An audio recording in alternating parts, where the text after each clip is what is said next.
Assalamualaikum, salam sejahtera untuk kita semua, Om Swastiastu.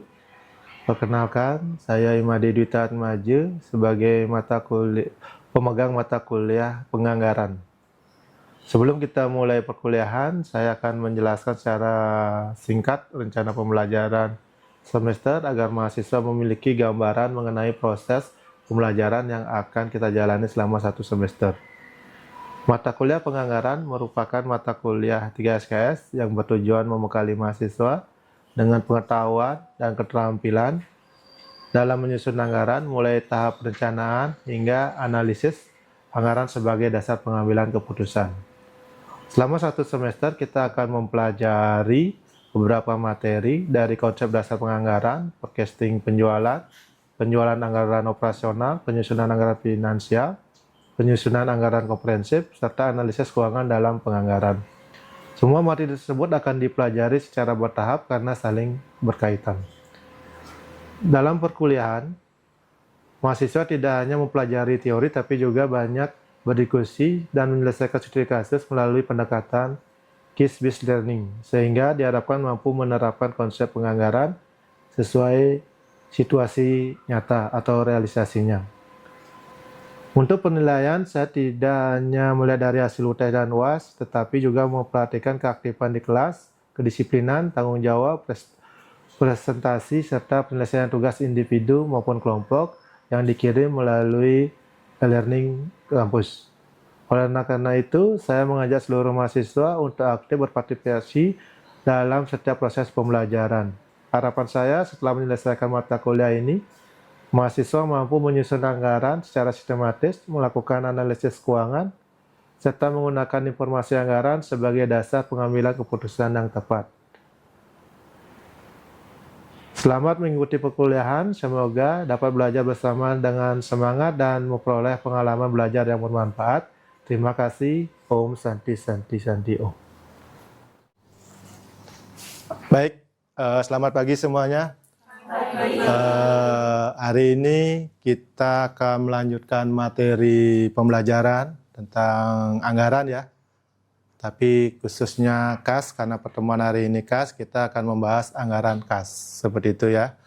Untuk persiapannya mungkin kalian, jika nanti ada yang ditanyakan atau yang bertanya, saya persilakan setelah materi ini dijelaskan seperti itu. Ya. Nah, kalau kita mulai pembahasannya adalah, kalau kita bicara kas, itu sebenarnya adalah kumpulan uang. Seberapapun kumpulan uang yang Anda pegang, itulah namanya kas. Asal lebih daripada satu lembar, kas. Tapi kalau satu, itu nggak bisa disebut dengan kas. Itu tetap disebut dengan uang. Itu dasar ceritanya dulu. Karena apa?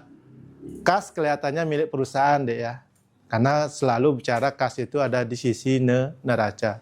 Tetapi pribadi kalau kita bicara pada individu, apakah punya kas? Sebenarnya kita jarang menyebutnya dengan kas, tetapi kita menyebutnya dengan dana. Atau berapa bekal, artinya kan dananya berapa, kan seperti itu. Nah, sehingga yang perlu dipahami di sini adalah, kalau kita berbicara pada sisi bisnis, kalian nggak usah nanya berapa labanya, nggak usah nanya berapa kekayaannya, ya kan? Tetapi yang kalian tanyakan adalah berapa kasnya, seperti itu. Bisa dipahami maksudnya deh. Cara A, di sini kita bicara PP dulu, pasifannya dulu deh ya. Kalau Anda tanyakan berapa kekayaannya, kan begitu, hati-hati dulu. Berapa hutangnya? Jika orang itu kaya, kemudian hutangnya banyak, nah, Anda akan menjadi orang yang cicil, artinya Anda yang mencicilnya seperti itu. Makanya jadi cari pacar yang kaya, dari mana lihatnya? Dari kas. Salah, dari modal. Modal dulu dilihat. Ya kan, kita nggak membahas modal ya. Modalnya apa? Nah, modalnya apa? Kalau nggak punya modal, nggak bisa. Modal dulu, nanti di modal baru dirinci. Dari modal ini muncullah as, kekayaan. Ya kan? Tetapi yang paling liquid adalah kas. Memang penting kas. Memang dasarnya dari modal, betul. Tetapi yang penting itu adalah kas. Karena modal itu adalah kumpulan dari nama-nama item dari kekayaan. Baru disebut dengan modal. Berarti jika modal sama dengan kekayaan, bagus. Berarti nggak punya utang. Tetapi jika kekayaan ditanyakan, kalau di sini kamu adik-adik tanyakan, asetnya ditanyakan, ini kan ada dua. Dari utang, dari modal. Jika adik tanyakan modal, nggak akan utang muncul. Karena dia akan langsung kereknya ke aset. Seperti itu. Gampang kan? Yang paling gampang dilakukan tapi nggak mengeluarkan modal. Nggak mengeluarkan duit sama sekali. Nggak ada ya? Nggak ada. Bagus. Yang ada adalah pemulung. Bisnis. Pemulung itu bisnis yang tersembunyi. Kekayaan yang paling banyak. Itu pemulung, deh. Tapi tanda petik. Kan lihat dari kacamata orang itu kan beda-beda. Oh, pemulung jelek. Betul. Coba kalian masuki itu jadi pemulung. Tapi jangan pemulungnya deh ya. Tetapi ngepul pemulung. Itu ada tanahnya cuma 1 are. Enggak tuh, deh. Itu 1 gudang. Tes 10 are. Minimal di atas dia. Kenapa bisa banyak seperti itu? Itulah namanya metode bisnis yang tersembunyi. Dia nggak punya laba bersih, tapi dia punya cash basis. Karena apa? Kalau dia jual barang bekas, dia langsung cash kan? Langsung dibayar. Sama juga kalau kalian juga nanti ada pemulung jalan, Pak ada rombengan, cash. Nggak mungkin ngutang dulu ya, nanti saya. Ibarat kalau ngutang dulu berarti barang Anda hilang kan, seperti itu yang perlu dipahami. Bisnis. Kelihatannya simpel, tetapi memang ya yang namanya bisnis janganlah besar-besar dulu. Kecil aja dulu. Jadi pemulung dulu boleh. Kan, artinya bisnis jangan dilihat hanya dari sisi pakaianmu apa gitu, jangan. Tetapi berapa duit yang dihasilkan, berapa kas yang dihasilkan. Nah kalau itu laba rugi seperti itu. Laba rugi, kas nol sama dengan fakta dia. Artinya kalau Anda kaya, duitmu berapa? Fakta. Kalau dibilang laba, enggak lah. Laba masih bisa dimanipulasi. Ada laba ditahan kan, kemudian nanti ada laba yang disetor. Nah kalau sudah laba disetor, berarti labanya belum jadi, masih disimpan. Itu yang perlu diperhatikan dalam bisnis. Seperti ini, kalau Anda jalan-jalan, berapa uang yang mau dihabiskan? Ya kan? Berapa uang yang mau dihabiskan? Lampu depan. Berarti saya dari Singaraja ke Denpasar menghabiskan uang 100.000 kira-kira. Itu kan menganggarkan aja deh ya. Oke. Setelah Anda dapatkan 100.000, perjalanan kadang kan? Perjalanan. Apa yang mau dibeli? Arus kas. Laporan arus kasnya udah muncul. Ya kan? Bensin, oke. 20. Betul kan? Berarti kita masih memegang uang lagi 80. Itulah yang disebut dengan kaca spion. Batasan cara pada anatomi arus kas, ini dari anggaran kas yang kalian punya ya kan? Dari anggaran kas 100.000 deh yang mau ke Denpasar. Kalian kan sekarang masuk di sini. Masuk ke arus kas. Arus kas itu ada 3, ya kan? Nah kalau Anda mau ke Denpasar bagaimana? Ya silakan. Bisa kebanyakan dioperasi boleh. Kan bisa. Atau mau disimpan, boleh. Kan ada juga simpanan. Nah usah dah kalau bawa 100, berapa yang mau simpan kan seperti itu. Kemudian ada yang mau pendanaan. Oh pendanaan jangan deh ya. Nanti minjem uang lagi di jalan, nggak mungkin deh. Nggak mungkin. Kecuali dapat uang jatuh di jalan, kemungkinan berarti 0,1%-nya jangan dihitung seperti itu. Artinya kalian mau ke Denpasar, siapa tahu pas baru berhenti di tengah jalan, kemudian tiba-tiba di kaki Anda ada 100.000-an. Ya kan? Itu pendanaan itu, Dek. Jangan operasional, nggak masuk operasional. Nggak masuk investasi, nggak mungkin juga investasi. Itu pendanaan. Nah, tapi kan resikonya pendanaan itu, ya nanti resiko Anda bagaimana. Anda kalau dapat uang 100.000 di jalan, apa yang mau diganti? Ngambil langsung atau diganti?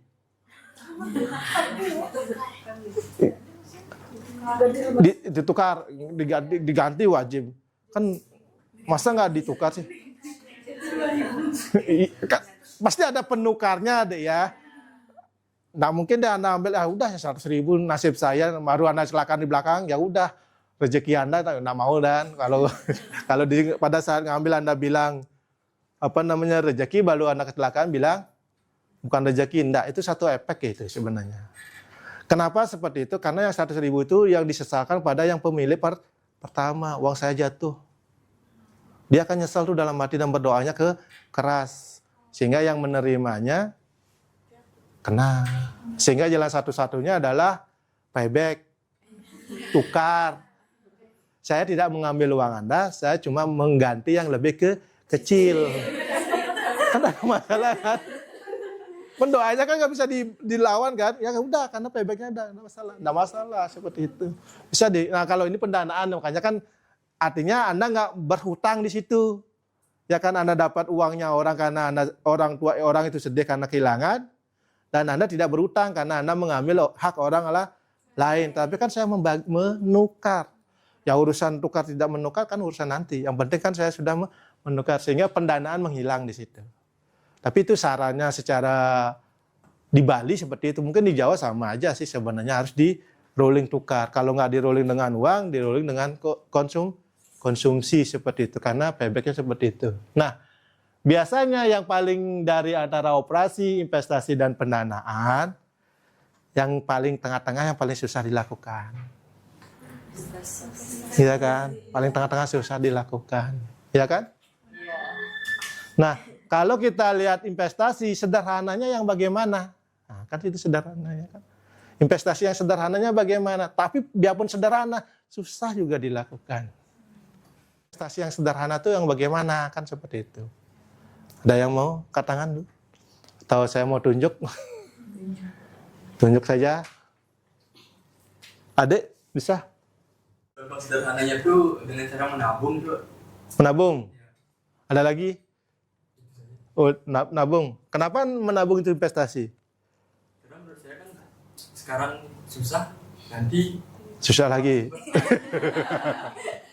Sekarang susah? Di lain waktu dia tidak susah lagi. Oh, nggak susah. Berarti Anda menderita di awal untuk sejahtera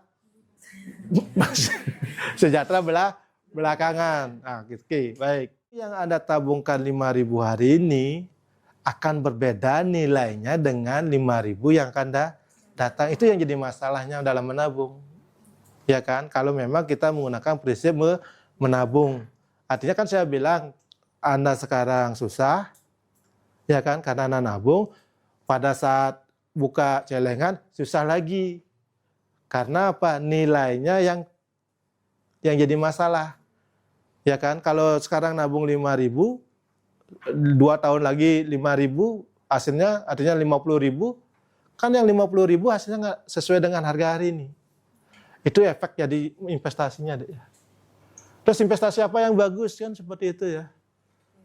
Investasi yang paling bagus adalah investasi tidur. Investasi yang tidur adalah investasi cuma ada 2. Ya kan? Nanti di pasar modal akan dijelaskan. Yaitu adalah investasi di bidang saham, dan yang kedua adalah di bidang obligasi. 2 investasi itu adalah investasi tidur. Anda nggak usah bekerja, tabung dulu, istirahat dulu, semedi selama 10 tahun. Tetapi 10 tahun berikutnya itu tidak sama dengan menabung. Karena dia akan mengikuti nilai investasi atau nilai inflasinya di tahun 10 tahun berikutnya. Aman kok, aman sekali. Makanya ini investasi tidur saya bilang. Hanya semedi aja. Tetapi diingat. Jangan dilupakan. 10 tahun lupa, bahayanya itu loh. Iya kan? Artinya gini, investasi yang paling nyaman bagi saya itu adalah investasi tidur. Ini yang paling nyaman adalah 2 itu aja sih. Kuncinya gitu, kunci. Ya kan? Tetapi diingat selama 10 tahun atau 5 tahun. Tapi diingatkan. Kalau tidak diingatkan, diwariskan. Karena umur 10 tahun kita nggak tahu umur kita berada. Diwariskan. Ini yang perlu dipahami. Nah, kembali lagi ke permasalahan kalian ke Denpasar, paling dominan itu adalah masuk di sini. Sebenarnya ada nggak investasi? Ada kok, sebenarnya ada investasi itu. Karena apa? Kalau Anda bawa uang 100.000, nggak mungkin Anda habiskan 100.000. Pasti ada namanya uang jaga-jaga. Ya kan? Nah, uang jaga-jaga sebenarnya itu kategori investasi.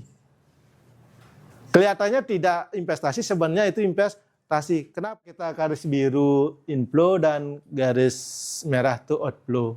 Karena kita suka warnanya yang merah.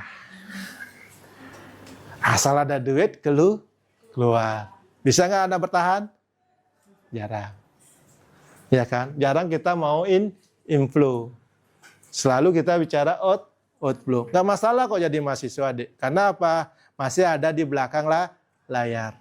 Ada di belakang layar menjadi jaminan. Makanya warnanya akan jadi outflow.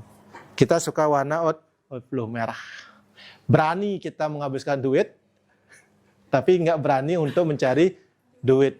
Nanti setelah bekerja beda lagi prinsipnya. Dia akan berubah.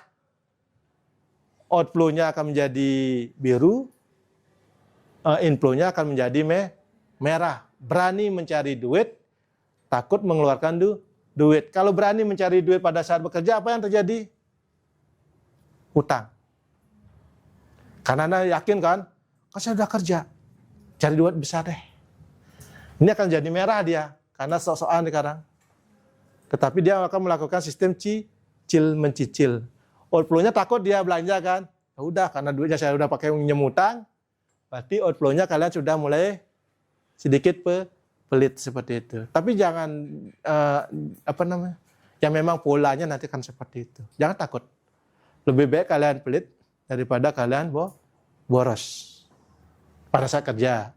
Kalau sekarang lebih baik boros daripada pelit, karena perlu tim dari teman. Siapa tahu nggak bisa jawab soal, minta jawabannya dong. Nah, kalian harus baris dulu di sini.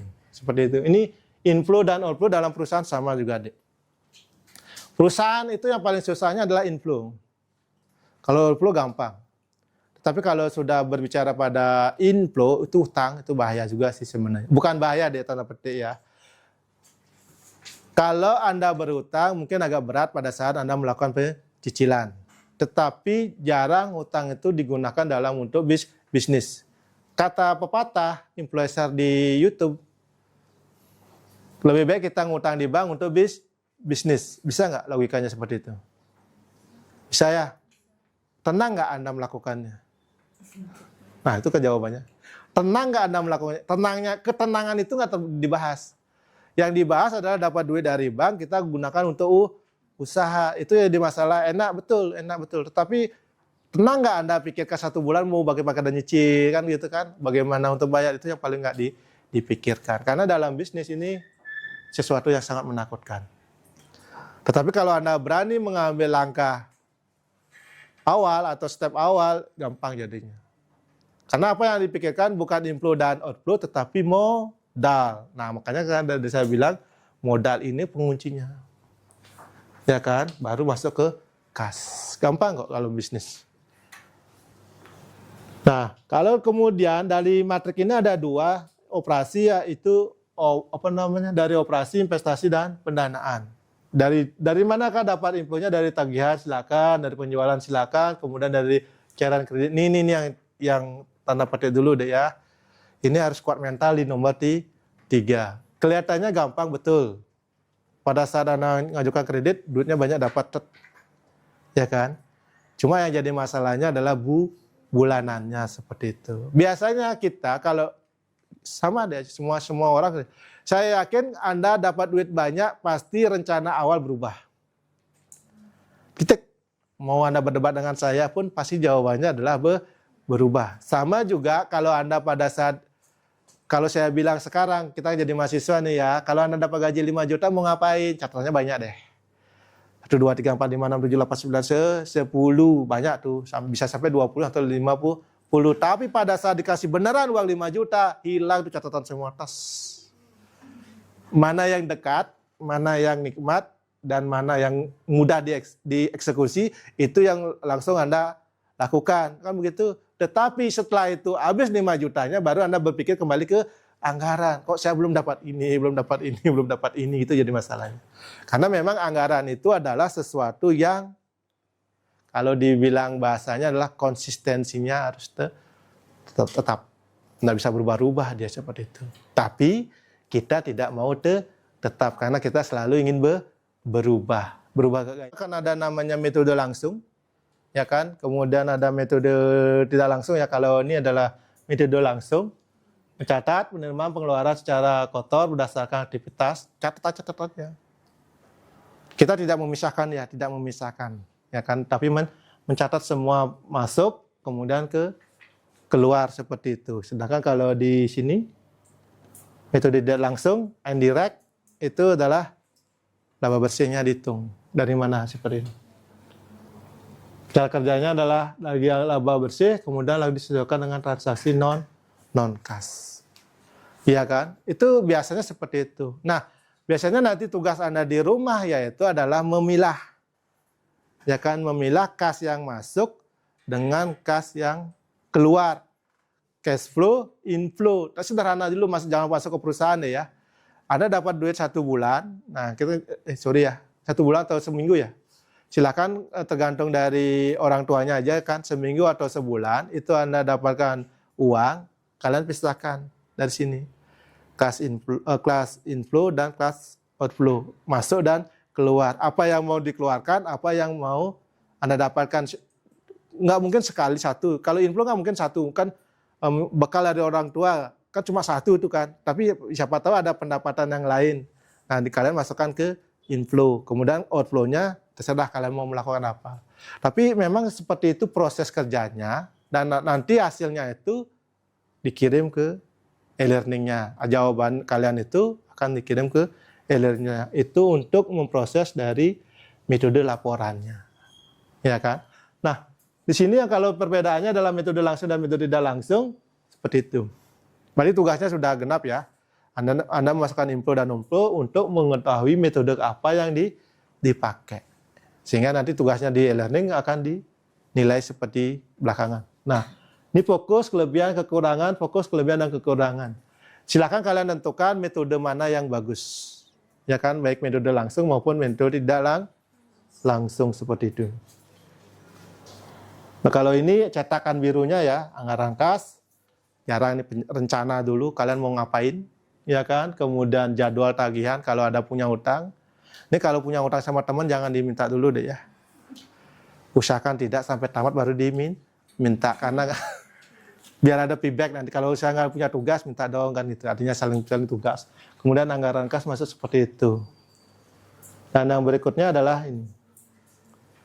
Bagaimana menyusunnya sekarang kan begitu. Kalau menyusunnya ya silakan. Kalau Anda masukkan ke proyeksi inflow, outflow, dan posisinya seperti ini. Ya kan? Kapan uang benar-benar masuk? Kapan uang benar-benar? Kalau Anda sudah benar-benar menerima, masuk. Ya kan? Itu namanya inflow benar. Artinya proyeksi inflow. Bolehkah kalian mengharapkan saya mau beli HP, uangnya dari mana? Saya nabung dulu. Nah, itu nggak masuk inflow dulu. Karena itu kan penyisihan ya kan. Tapi kalau masuk sudah punya uang benar untuk beli HP, itulah namanya inflow. Tapi kalau masih menyisihkan, belum disebut dengan inflow, dan belum juga disebut dengan outflow. Jangan dikategorikan inflow, jangan dijadikan outflow kalau itu masih kategori penyisihan atau kategori menabung. Jangan dipakai seperti itu. Sebelumnya, terima kasih atas kesempatannya Bapak. Perkenalkan, saya Divta Narita. Jadi saya lebih tertarik ke anggaran itu sendiri. Jadi saya menemukan beberapa case di mana saya ingin mengaitkan apakah dalam suatu usaha atau bisnis, saya pernah melihat satu case yang terjadi di mana usaha tersebut terlihat berjalan mengalami keuntungan. Jadi perusahaan itu mengalami untung-untung, tapi ternyata tiba-tiba perusahaan tersebut mengalami keberangkatan.